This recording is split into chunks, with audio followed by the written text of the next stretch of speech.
So hello students, very good morning. मैं हूं प्रशांत Gautam. I hope आप सब स्वस्थ होंगे, मस्त होंगे और बढ़िया होंगे। तो यार कुछ मतलब कि हेल्थ इशू हो गया था, थोड़ी सी विजन प्रॉब्लम हमको हो गई थी, इसलिए जो है हम वीडियो अपलोड नहीं कर पा रहे थे। और वो विजन प्रॉब्लम निरंतर बनी है, दूर की चीज़ें नहीं दिखाई दे रही हैं। थोड़ा सा टिपिकल सिचुएशन हो गई है कि दूर की चीज़ें अब हमको अच्छे से क्लियर नहीं हो पा रही है। तो चश्मा बनाया हूँ, लेकिन चश्मे की आदत नहीं डालना चाहता हूँ, इसलिए थोड़ा सा मिरर का मतलब चश्मे का यूज नहीं करता हूँ। फिलहाल नज़दीकी जो है वस्तुएं हमको उतना प्रॉपरली नहीं ठीक ठाक दिखाई दे रही है, क्योंकि स्टडी ड्यूरेशन थोड़ा सा ज़्यादा हो गया है, इसलिए थोड़ा सा आई पे प्रेशर ज़्यादा पड़ गया है। तो चलिए, वो तो खैर हमारी प्रॉब्लम है, हम आपको पढ़ाने आए हैं तो हम पढ़ाएंगे। तो आज की तारीख क्या है? आज की हमारी तारीख हो जाएगी 20/2/2026। तो अब हम जो है, हमने आपको वर्ब के बारे में अच्छे से बताया था, सिखाया था। अब हम क्या करेंगे, अब हम वर्ब के टाइप्स के बारे में पढ़ेंगे। तो क्या हो जाएगा? टाइप, क्या हो जाएगा? TYP, type of the verb, type of the verb. तो अब हम किसके बारे में पढ़ेंगे? वर्ब के टाइप के बारे में अब हम अध्ययन करेंगे। तो एक हो जाएगा, उसको हम वर्ब के टाइप को हमने कितने भागों में बांट दिया था? वर्ब के टाइप को हमने 2 भागों में बांट दिया था। एक हो जाएगा इंडिफिनिट, और एक हो जाएगा एक हो जाएगा फिनिटिव, और एक हो जाएगा नॉन फिनिटिव वर्ब। ठीक, पहला क्या हो जाएगा? पहला हो जाएगा फिनिटिव वर्ब। पहला क्या हो जाएगा? पहला फिनिटिव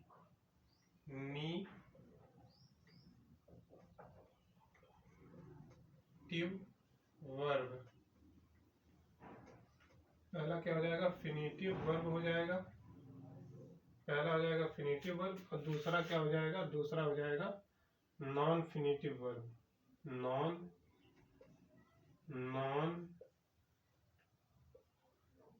फिनिटिव,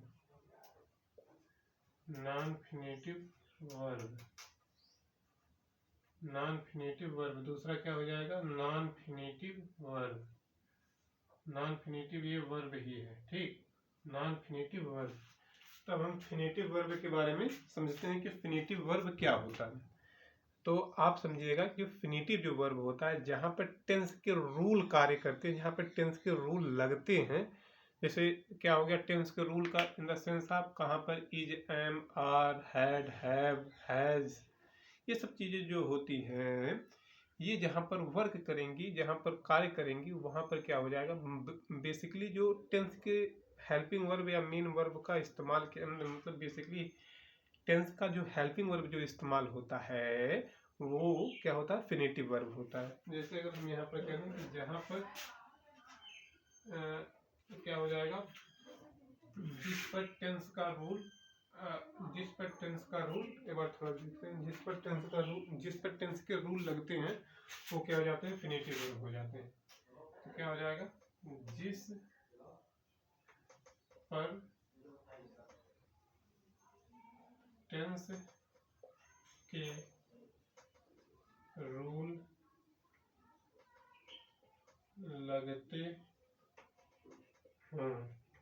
ठीक, जिस पर टेंस के रूल लगते हैं। जैसे अगर मैं कह दूं कि सी इज माई सिस्टर, ठीक, अब यहाँ पर क्या है कि अब यहाँ फिनिटिव वर्ब को हम केवल एक ही एग्जांपल हम आपको ये यहाँ पर लिखकर बताएंगे। अगर मैं कह दूं कि she is my sister, she is my sister, तो अब यहाँ पर आप समझिएगा कि यहाँ पर अगर मैं वर्ब की अगर मैं बात करूँ, यहाँ पर वर्ब की, यहाँ पर वर्ब की अगर बात करूँ, थोड़ा सेकेंड, थोड़ा सा जहाँ वीडियो में शूट करता हूँ वो गली है, तो वहाँ से लोग, तमाम लोग अपनी बिजनेस मतलब कि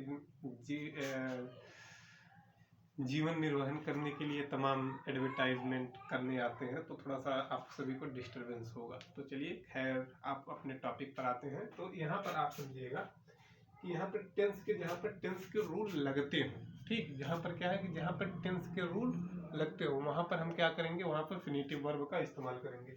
जैसे मैं कहते जा रहा हूँ सी इज माई सिस्टर, तो यहाँ पर वर्ब क्या लग रही है, यहाँ पर वर्ब क्या है, इज।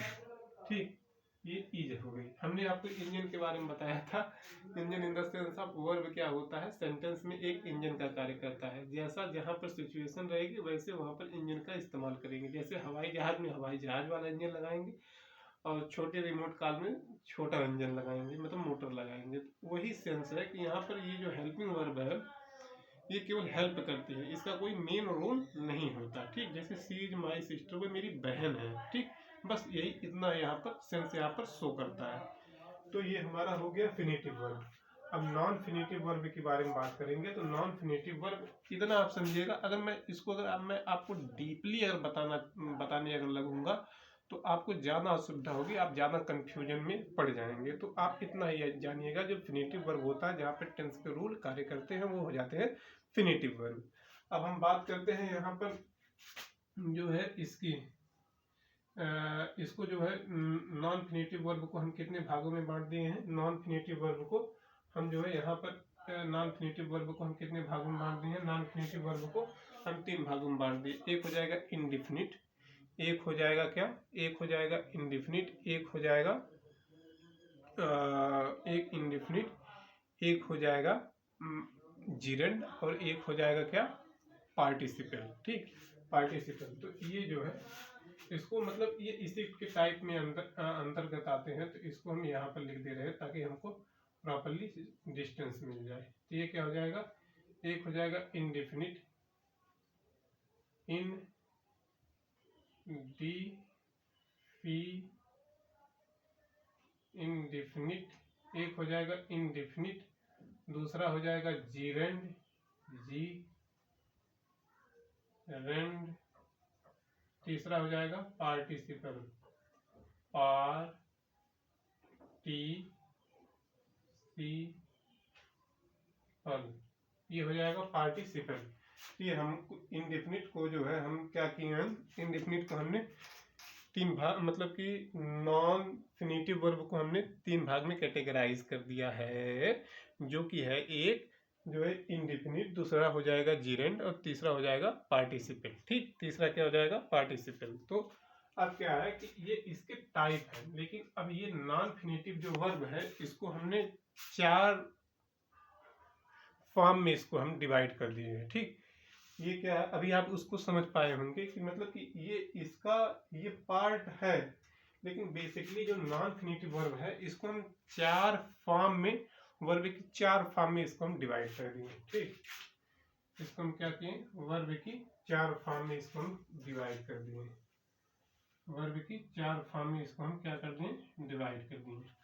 ठीक, तो एक हो जाएगा first form, FIRST, first form. एक हो जाएगा second form, second form, second यहाँ पर फॉर्म लिख दीजिएगा भैया। एक हो जाएगा सेकेंड फॉर्म, एक हो जाएगा ये THIRD, थर्ड फॉर्म, और एक हो जाएगा मतलब कि एक हो जाएगा वर्ब की first form plus ING, verb की फर्स्ट फॉर्म प्लस ING। तो ये हमारे कुछ इस प्रकार के ये क्या है, ये हमारे कुछ इस प्रकार के जो है, इसको हम जो नॉन फिनिटिव वर्ब को हमने 4 पार्ट में इसको हम डिवाइड करते हैं, first form, second form, third form, और ये हो जाएगा फर्स्ट फॉर्म प्लस वर्ब की फर्स्ट फॉर्म प्लस ING। तो चलिए अब हम बात करते हैं जो ये वर्ब की फर्स्ट फॉर्म। तो वर्ब की फर्स्ट फॉर्म क्या हो जाएगी, वर्ब की फर्स्ट फॉर्म में ही इसका हम पार्ट, मतलब ये जो हम लिखे थे इंडेफिनिट, जीरेंड और पार्टिसिपल, तो यहाँ पर हम वर्ब की फर्स्ट फॉर्म इंडेफिनिट के रूप में यूज होती है। इंडेफिनिट मतलब एग्जैक्ट जो बताता है, इंडेफिनिट के रूप में ये यूज होती है। ठीक, अब इंडेफिनिट के रूप में अब यूज होती है तो यहाँ पर ये बताया जाता है कि सेंटेंस में केवल एक मेन वर्ब होगी और एक हेल्पिंग वर्ब होगी। कहीं पर किसी सेंटेंस में जो है, मतलब किसी वाक्य में 2 मेन वर्ब नहीं हो सकती। ठीक, ये आपको समझ में आया होगा। किसी वाक्य में दो मेन वर्ब नहीं हो सकते। तो उस दौरान हम क्या करेंगे, अगर मेन वर्ब अगर दो आ रही है तो एक को हम क्या करेंगे, उसमें हम टू लगाकर, जो कोई वर्ब होती है उसमें हम टू लगाकर उसको हम नाउन के रूप में कन्वर्ट कर देते हैं, और एक को हम ठीक उसी प्रकार से मतलब रहने देते हैं जो कि मेन वर्ब का काम करता है। आई होप आपको ये समझ आया होगा। क्या कि जो है, अगर किसी सेंटेंस में वर्ब दो आ रही हैं तो उसमें हम टू का इस्तेमाल करके उसको हम क्या करते हैं, नाउन के रूप में बदल देते हैं। तो यहाँ पर इंडेफिनिट में आप समझे रहिएगा, यहाँ पर टू, इंडेफिनिट में आप समझे रहिएगा कि यहाँ पर हम क्या करते हैं, टू का इस्तेमाल करते हैं। ठीक, यहाँ पर हम टू का इस्तेमाल करते हैं, ये इंडेफिनिट हो जाएगा। लाइक दिस एग्जाम्पल की अगर हम बात करें तो आई वॉन्ट टू स्टडी। ठीक, अब यहाँ पर क्या है कि आई want to study। ठीक, आई वॉन्ट टू स्टडी।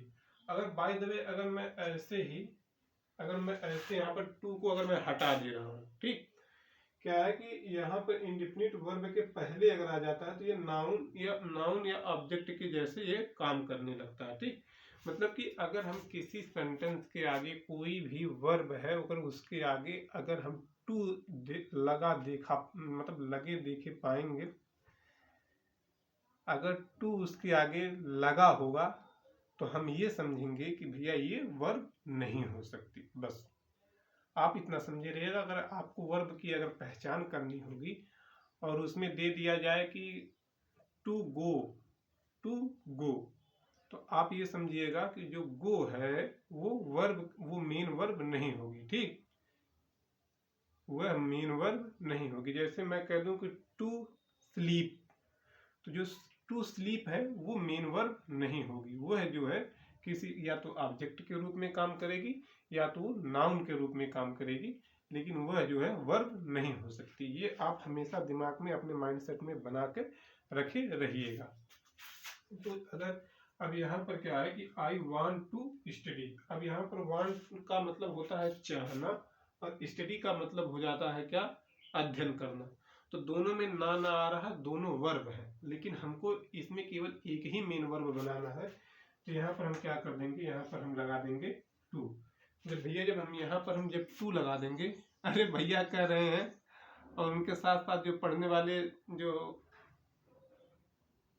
ठीक है ज्यादा नहीं है, बात करेंगे, थोड़ा सा विजन प्रॉब्लम ज्यादा हो रही है। तो ये क्या हो जाएगा, आई वांट टू स्टडी।